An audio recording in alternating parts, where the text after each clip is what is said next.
Hey, good evening, everyone. And yesterday I did a video about my experience at the VA, and I got a lot of responses that, well, I didn't think I was the only person who suffered it.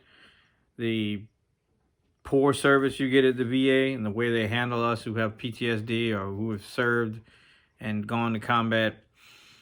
I had a lot of people reach out to me, and a lot of people have suffered that same thing, and it's sad that so many of us have to suffer that. It's sad that the VA only recognizes us as suffering from PTSD if we're destitute, homeless, completely non-functional in society. That's the only time that they recognize it. I sometimes I don't understand why is that. Why can I not? If the whole purpose of wanting people to seek mental health is to do away with stigmas, then why is the very organization that represents us so stigma based? You know, the only way they're going to help us is if we're incapacitated. They believe that if you're functioning and you have PTSD, then it's not really an issue. That's nothing could be. I mean, that is ignorant. So what is our way of combating this? And I've been thinking about this all day. And you know what? I'm a member of the American Legion. I was a member of the VFW. I let that membership lapse, but I'm going to become a member again here in Pennsylvania. That is how we're going to fight this. Everyone who can hear me, the old battalion 17177. Look, our motto was never broken through hardship or battle. If I'm the only person wagging my face in this injustice that happens to us in the Veterans Association, I'm just one crazy person. But if all of us join together and we combine our voices in the mediums that we have, through Facebook, through joining the VFW, through joining the American Legion, those are the organizations that represent us. We need to make sure that our voice is heard so that this injustice is fought at every VA hospital.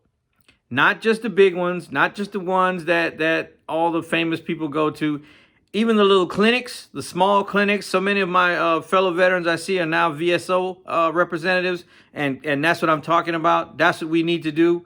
But we as a battalion, we don't wear the uniform anymore. Those of us who've retired, we need to come back together. We have PTSD. We have all these things that we've been through that have changed our lives. And society will have us to believe that we're the ones that are weird, and we're not. We don't belong in this society to the extent that we believe we should because we've been changed. That's just the way it is. If any of you have ever watched the movie The Matrix, when you go to combat, you've been unplugged. You're unplugged from the Matrix. You really see what reality is. We don't live in a gray area in the combat zone. It either is or it isn't. You know, you're either fighting to live or you're laying down to surrender or die. So when we come back, we don't really fit into this society because this society deals with excuses and gray areas and, well, you didn't do this because we didn't live in that world. We got unplugged from this society, and we found out that a deck of cards and some dominoes and good conversation is actually one of the most wonderful things in the world. I remember times when I was in Afghanistan playing dominoes. I mean, that was some of the greatest times we ever had. I mean, we got to know not what each other was, but who each other was. We got to learn about our family. We got to learn about what countries we came from, what cities we came from, what states we came from. We realized you didn't need a cell phone. You didn't need to be constantly contacted to the outside world. We learned about each other. The most wonderful thing we ever did was if we ever found some meat and we were able to put it on a barbecue grill and put some music on, we had a great time. We found out that it was okay to still socialize as humans. And then we come back to this world. Everybody here's got something stuck in their ear or something stuck in front of their face. No one associates with anyone. No one communicates with anyone. They all send stupid emojis like we're writing on freaking cave walls again. As much as we feel that we're being more technologically advanced, I tend to remember when people who went in caves and archaeological finds, there was these paintings on the wall of emotions and stuff. I think we're somehow going back in time. We're forgetting how to verbally communicate with each other. But as I digress, I want to go back to our point. I want every veteran that's listening to me, I want us to get in there, and we need to start joining our VFWs. We need to start joining our American Legions. The Korean War vets, the Vietnam War vets, they're dying off. We need a place where we can be us. We need a place where we can be around like-minded people, where we can talk about the things that we have experienced and people don't look at us like we're crazy. We cannot say some of the things that we did around the people that we work with because they are going to think we have lost our marbles. But if you're in the VFW and you're around a bunch of the same people who've gone through the same thing and you say something that you've experienced or something you've been around, people are going to immediately relate to that. You're going to feel comfortable. Sad, I did some more research. Out of the 22 veterans die each day from suicide. Of that 22, it is estimated that 3.8 of them are still on duty that do it. That number is rising. Why? Because we're becoming more unattached from each other.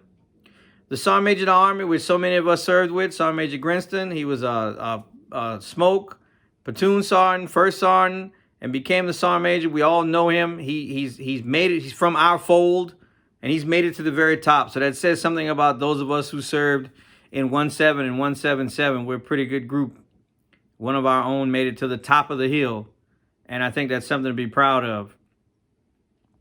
But he has an initiative where he's trying to get NCOs to start learning their people again.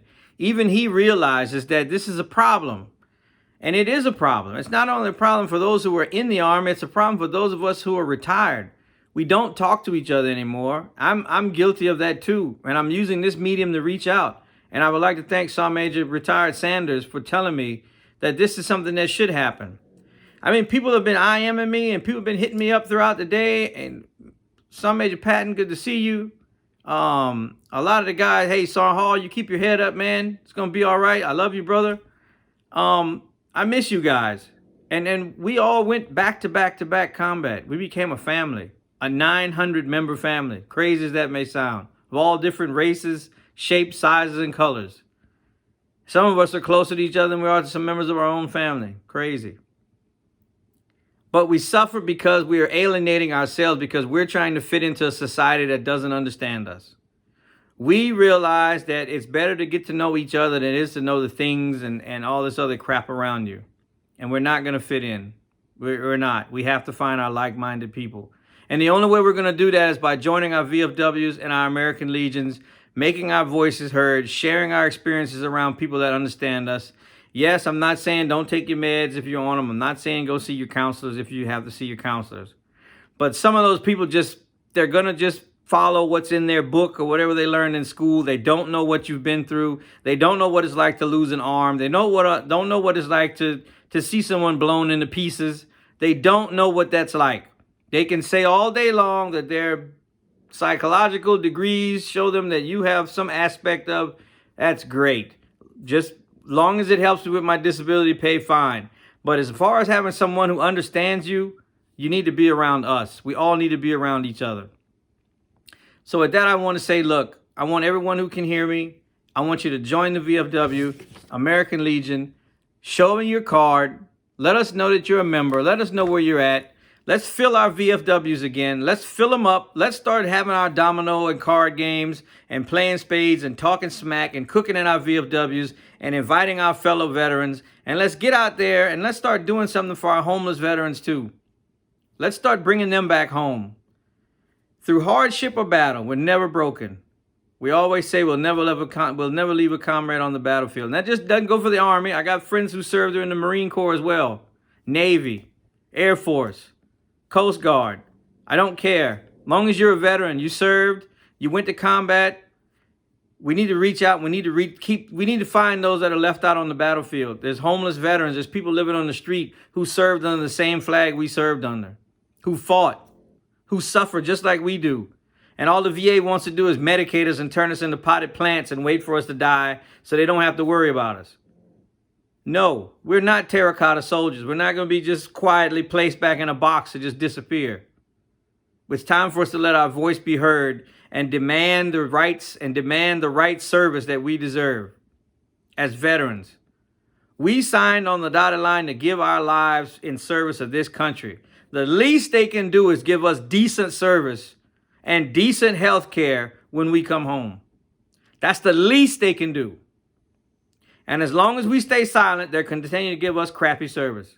And I will stay silent no more. I refuse to. I will use this medium and I will use this ability to rouse up and poke the bear as much as I can until we be heard and we get the doggone service we need across America. Not just in a few places, across America. Again, 22 veterans die each day. Please reach out to your friends, call someone, reach out to a buddy. If you're on active duty, it's not just about you if you're a leader. Understand that you have to watch and take care of some of these soldiers. Yeah, I know it's a pain in the butt sometimes, but sometimes you'll change a life. If you only change one, you've done so much. All right? Love you guys. Let's get out there. Let's get it done. Let's make some noise. All right? Raw.